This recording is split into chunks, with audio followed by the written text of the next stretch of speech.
Hello everyone, Genki here, and today we are redoing my very first challenge run for Scarlet and Violet, Pokemon Violet relying Fuecoco.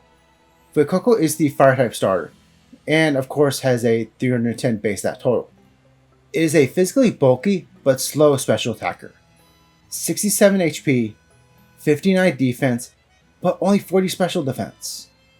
While there is an 18-point difference between Fuecoco's physical and special attack, we will be using both for this run. Lastly, with a speed stat of only 36, I am hoping Fuecoco's bulk will offset it. By level up, Fuecoco gets access to normal, fire, and dark moves. Ember, Incinerate, and Flamethrower will be our go-to damage dealers for the run. In fact, I'm pretty sure Flamethrower will never leave Fuecoco's moveset. By TM, you can see why I said we'll be using Fuecoco's physical attack. All of its good moves are physical. Thunder Fang, Flame Charge, Dig, Seed Bomb, Crunch, and Outrage. When I did this challenge originally, this data was not available to see on Cerebi or Bulbapedia. Let's go over the rules. I can only use Fuecoco in battle. No items in battle, only Hell items outside combat are allowed. If you enjoyed the video, don't forget to like and subscribe. Let's begin. I got a female Fuecoco, so I named her Carolina after the Carolina Reaper. She's gentle nature, so less defense, more special defense. I'm not a fan, but at least it's not the other way around. For the battle with Nimona outside Mesagoza, it took Carolina being level 11 for us to get this attempt. With Nimona having Sprigatito, it obviously outsped, and a quarter of Carolina's health a bite before going down to 2 embers. Nimona's Palmy's Terra boosted Thundershock took Carolina to yellow health. Palmy's next Thundershock left Carolina on a sliver, activating Carolina's Blaze ability, causing her next Ember to take out Palmy. We cannot enter Mesagoza, where we bought a Charcoal and a Power Lens. We then made our way west, where we grinded on Mareeps for special attack EVs. By having the Power Lens equipped, Carolina will get 8 special attack EVs per Mareep instead of just 1. We did this until level 15 before challenging the Bug Gym. Carolina now had Incinerate, and while Nimble and Tayarsa did outspeed, they were all one-shots. We then made our way east to Mesagoza. We took out all the Makuhitas and Shinx we could for attack AVs, but we didn't have enough money for the Power Bracer. We did this until level 19. I then used EXP candies to get Carolina up to level 20, before challenging the Grass Gym. Unfortunately for us, it was raining when we started the battle. This caused Petalil to survive Incinerate. However, it went for a weak Mega Drain, allowing us to finish it off the next turn. Visually, the rain had then stopped, but its effects were still in effect. Thankfully, Smoliv was a one-shot. That left only Sudowoodo. Incinerate took it to just above half. Sudowoodo went for a weak Trailblaze, allowing it to outspeed the next turn, but it missed its Rock Throw. Incinerate then took Sudowoodo to a sliver. Sudowoodo this time landed its Rock Throw, but Carolina survived the hit with 5 HP, giving her the opening to take out Sudowoodo.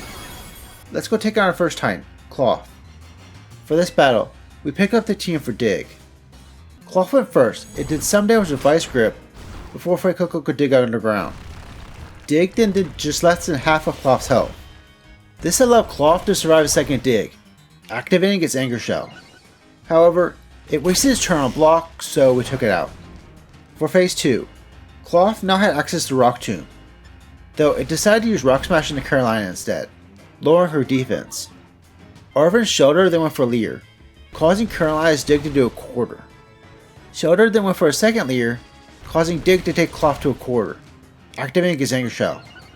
The special defense dropped, causing Shelter's Water Gun to take Cloth to red health, which in turn caused Shelter to use its priority Ice Shard the next turn, getting the KO on Cloth.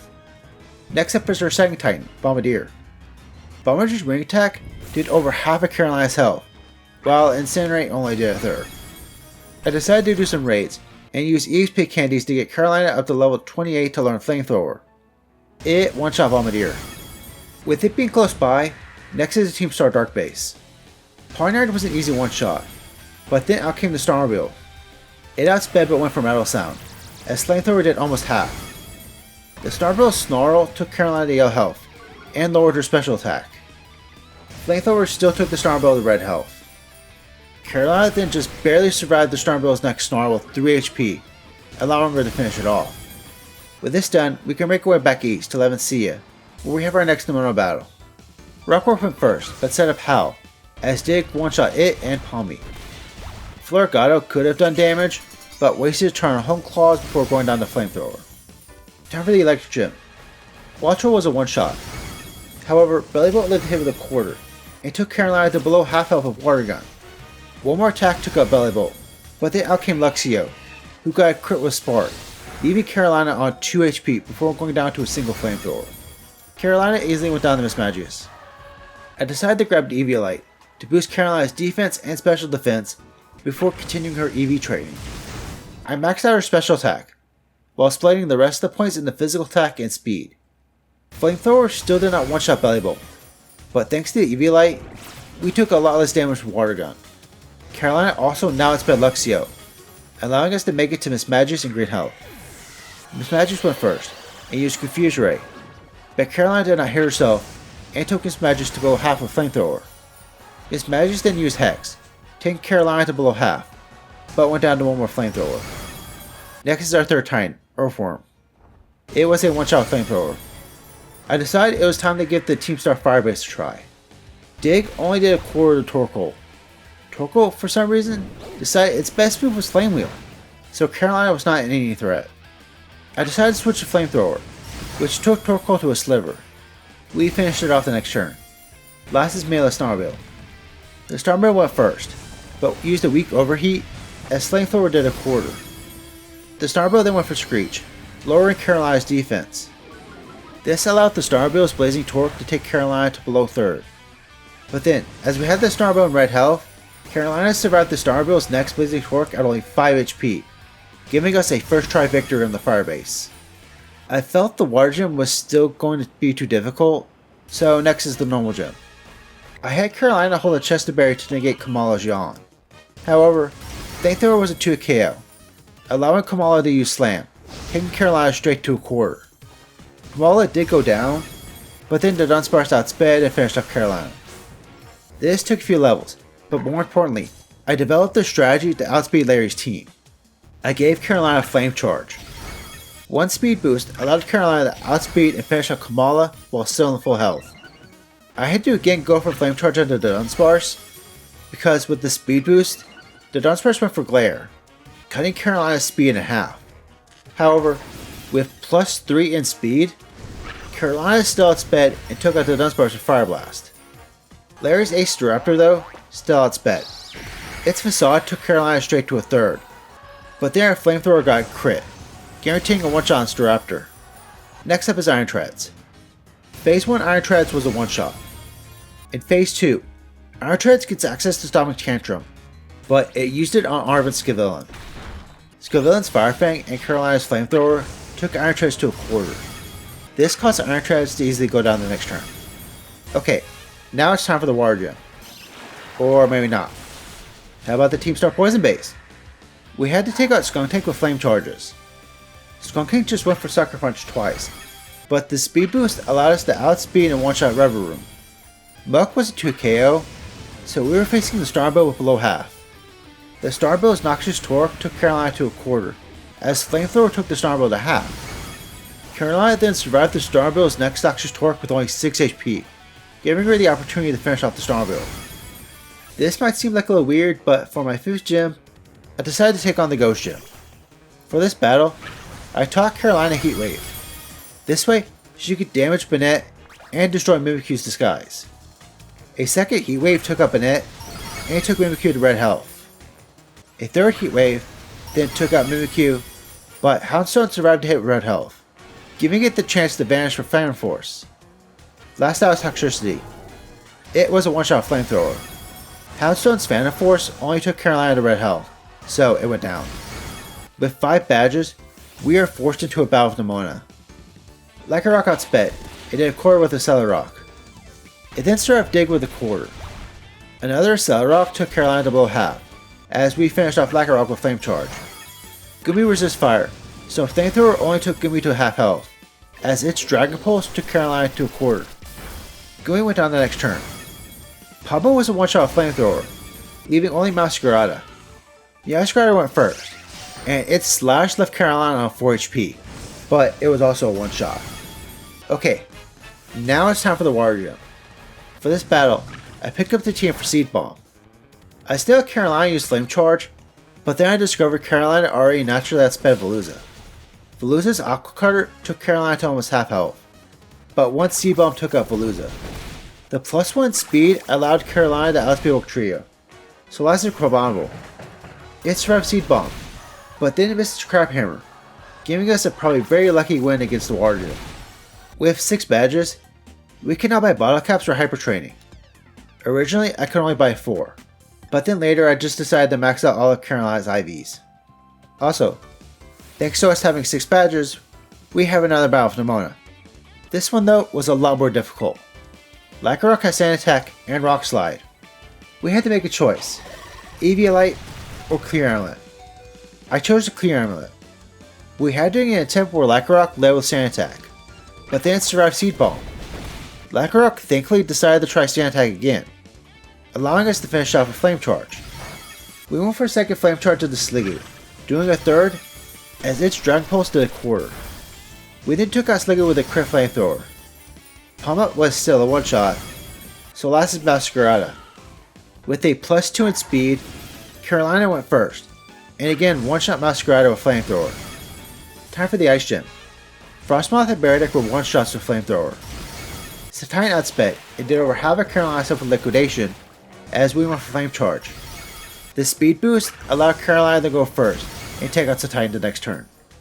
All that was left was Altaria, who was a one-shot. Last is the Psychic Gym. We led with a Flame Charge against Fergarath as it used the Weak Zen Headbutt. It then went down to Flamethrower. Gardevoir though survived Flamethrower. Its Psychic took Carolina to almost half, but it went down the next turn. Its Spother was a one-shot, so last is Florges. It survived Flamethrower with green health.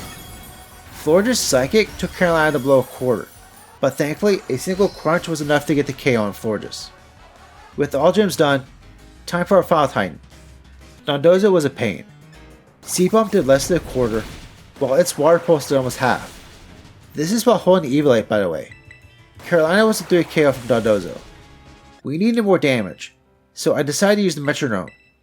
The Metronome gives a move a 20% boost every time it's used consecutively, maxing out at 100%. I also decided to switch to Carolina using Hyper Voice, since Carolina has better special attack. It got a crit first turn, doing a third. Dondozo's Bias Slam then also did a third. As a second Hyper Voice took Dondozo to low yellow health, Dondozo went for Water Pulse, but Carolina lived the hit, finishing off Dondozo. For phase 2, we kept with the Metronome strategy.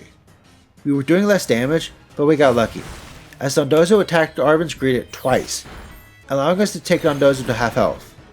On his third turn, Dondozo finally attacked Carolina, but it was too late. One more takedown from Greedent and Hyper Voice from Carolina finished off Dondozo. Time for Tatsugiri. Tatsugiri went first, using Taunt on Greedent as we started our Hyper Voice spam. Tatsugiri then went for Mighty Water, one-shotting Carolina. This took a lot of tries. The key to winning was Yawn. As Tatsugiri again used Taunt on Greedent, I had Carolina use Yawn. I decided to abandon the Metronome for the Eviolite, but despite the 50% special defense buff, Carolina just barely survived Mighty Water. However, Tatsugiri was not asleep, allowing Carolina to spam Snarl, lowering Tatsugiri's special attack. Tatsugiri was asleep for 4 turns. We could have taken it out, but Greedent missed his takedown. That didn't matter much, because once awake, Tatsugiri went for Icy Wind, doing almost nothing before being taken out. Time to finish off Team Star, starting with the Fairy Base. Seed Bomb only did half of Azumarill's health, but we got lucky as Azumarill used Charm.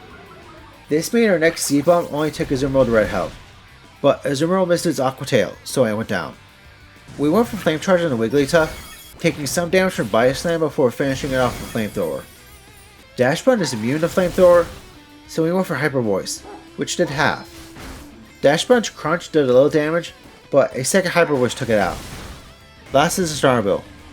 Carolina went first, and Flamethrower did almost half. The Starbill then used its Resistant Magical Torque. In fact, that's all it used, as we finished it off with 2 more flamethrowers. Last is the fighting base. However, first, I battle all the trainers in the area, because the Pokemon League rep for this area gives the TM for Outrage. With that done, we battled Airy. Toxicroak went first, and got a crit with Poison Jab, as Flame Charge to none was half. We then finished off Toxicroak with Flamethrower. Passimian was a one-shot, but then Annihilate survived the hit, taking Carolina to a quarter with close combat. We took it out the next turn. Lucario was an easy one-shot, leaving only the Starmobile. Flamethrower took the Starmobile straight to a quarter, but the Starmobile finished off Carolina with high horsepower. I decided to get Carolina up a few levels, and try to one-shot Annihilate. However, 6 levels higher at level 75, Flamethrower was still not a one-shot. We now survived close combat with a third though, rather than a quarter. This gave Carolina enough health to survive high horsepower, and take out the Starmobile with 2 flamethrowers. Time for the Elite Four. Wishcash was an obvious one-shot Seed Bomb. Donphan survived Seed Bomb but missed its Stone Edge, so it went down the next turn.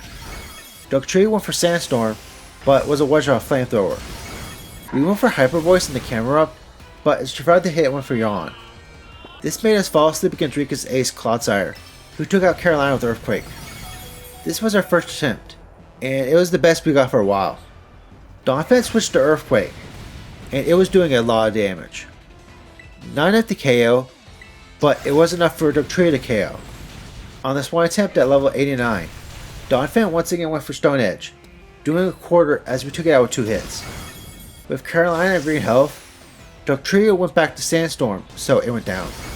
For camera up, we went for Dig, which one-shot it. This left us in great health for Clodsire. Clodsire survived Seed Bomb, but then Carolina survived Earthquake, finally giving us the win against Rika. Next is Poppy. Caparaja, Bronzong, and Corviknight were all one-shots. Magnezone survived the hit thanks to Sturdy and went for Light Screen before going down. Poppy's ace Tinkaton is more defensive on the special side, so he went for Dig, which took Tinkaton down to a third. Tinkaton was only using weak Stone Edges, so we easily finished it off. Time for Larry. I decided if Carolina hold the Metronome.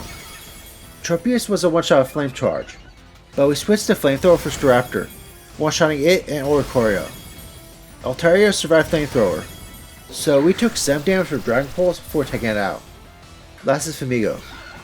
Next to Altaria, our Flamethrower was not maxed out, so it was no surprise that Famigo was a one-shot. Last is Hassel. The first of the 3 battles that caused us to fail our first challenge. Specifically his Bascalibur, because it's immune to fire. The answer to this was Outrage. Still using the Metronome, I had Carolina start with 2 Flame Charges, as Norvern missed its first Super Fang, but landed its second. We then one-shot Norvern and Dragalge. However, then Carolina became confused due to fatigue. That didn't stop her though, as she one-shot Haxorus and Flapple. All that remained was Bascalibur, who was a one-shot. Yes! Redemption! Finally, it's time for Gita, the second battle on our redemption arc. Gita's problem was that her Glimmora was too strong and bulky. Espathra went first and used Luminar Crash, partially lowering Carolina's special defense, as I had Carolina use Flame Charge, just to remember Espathra's ability. This caused Espathra to still outspeed, and take Carolina to red health before going down. Evelug and King Gambit were both one-shots, but then out came Veluza, who took out Carolina with Aqua Jet. That was using the Metronome. I decided to switch to Clear Amulet, negating the special defense drops from Luminar Crash. However, Espathra this time said Reflect. We taught Carolina Crunch, but due to the Reflect, it only did a quarter to Veluza, who took out Carolina with Liquidation and Aqua Jet. We needed to grind. At level 100, once again holding the Metronome, Espathra's Luminar Crashes now left Carolina yellow health. This caused Veluza to now use Aqua Jet, and with a 60% boost from Metronome, Flamethrower one-shot Veluza. Goga was an easy one-shot, so last is Glimmora. With now a 100% boost to Flamethrower, Glimmora was a one-shot, continuing our redemption streak for Fuecoco. Next is our final battle with Nemona. Lycanroc went first, but missed his Stone Edge as Carolina went for Flame Charge. We then took out Lycanroc and Earthworm with Flamethrower. However, then out came Goodra, who resists Flamethrower, We had to switch to Outrage in order to take it out. This locked us into Outrage for the Dunsparce, but it only did a third. Thankfully, the Dunsparce's drill runs were not doing that much damage. It went down in 3 hits. Palmat was a one-shot flamethrower, leaving only Masquerada, who was a one-shot flamethrower. That's one story done. Next is Director Clavel, the final battle on Fuecoco's redemption arc. Quaquaval was always a 2 KO, but even if we outsped the first turn, Quaquaval's Aqua Step made it outspeed the next turn. Arangu was a one-shot, but then out came Houndoom. We went for Hyper Voice, but Houndoom lived to hit. It only went for a weak Dark Pulse, so we took it out. We went for Flame Charge on the Poltergeist, before switching back to Flamethrower, one-shotting Amoonguss and Abomasnow. Last is Quaquaval. We went for Hyper Voice, which Quaquaval survived with the third. This allowed Quaquaval to use Aqua Step, leaving Carolina at YOLO health and raising Quaquaval's speed. However, with both Carolina and Quaquaval having +1 in speed, Carolina still went first and finished off Quaquaval. Redemption has been achieved. Oh right, the rest of the run. Against Penny, we used the Clear Amulet to negate Baby Doll Eyes. This allowed us to do good damage, as we set Flame Charge against Umbreon.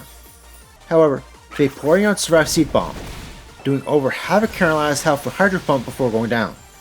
Jolteon was a one-shot. Flareon survived Hyper Voice, and took Carolina to Red Health with Flare Blitz. I knew all of Penny's Pokemon had Quick Attack. However, none of them used it, as we took out Flareon, Leafeon, and then Sylveon. That's 2 stories done. Last is Arven. Gradient was a one-shot, but then out came Garganacl. I decided to stealth Carolina use Flamethrower, which was a 2 KO. Garganacl's Stone Edge did a third to Carolina, but it went down. We were holding the Eviolite, by the way. Next was Toadscroll. It did another third with Earth Power, but was a one-shot Flame Charge. Cloyster and Scavilla were one-shots as a Flamethrower, leaving only Bobastiff, who was also a one-shot. With all stories done, we can enter Area 0, where we have to face Aaturo. We start with a Flame Charge against Iron Moth. Its Sludge Wave did a quarter, but we finished it off with Dig. Iron Thorns was a one-shot Dig. For Iron Bundle, we switched to Flamethrower, one-shotting it, Iron Jugulis, and Iron Hands. Last is Iron Valiant, who was also a one-shot Flamethrower. We beat Pokemon Violet with only Fuecoco. Thank you to everyone who watched this video.